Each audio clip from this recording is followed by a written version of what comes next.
Non loin de la Terre se trouve un astre spatial géant qui n'a accueilli que 12 personnes au cours de son histoire.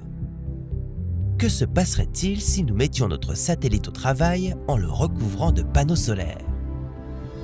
Que faudrait-il pour construire une énorme centrale électrique sur la Lune?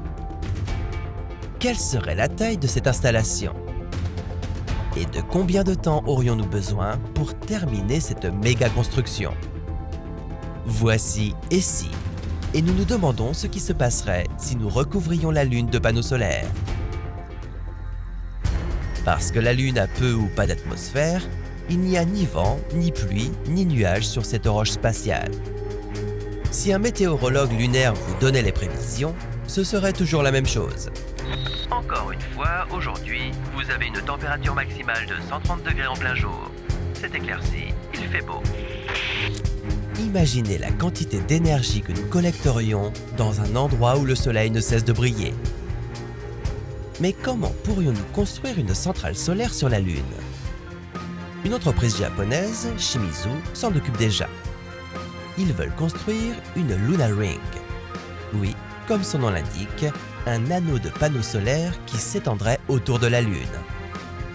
La construction s'étendrait sur 11 000 km le long de l'équateur de la Lune et atteindrait 400 km de largeur, une surface équivalente à la moitié des États-Unis.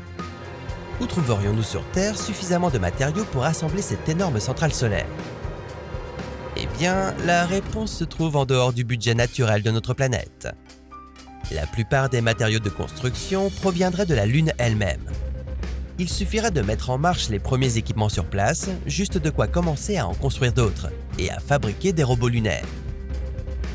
Mais qu'en est-il du retour de cette énergie sur Terre? C'est là que ça commence à devenir marrant.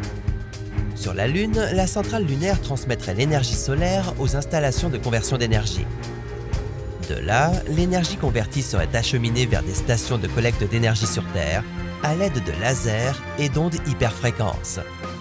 Plutôt sympa, non? Potentiellement, elle pourrait fournir tellement d'énergie que nous n'aurions plus besoin d'aucune autre source d'énergie.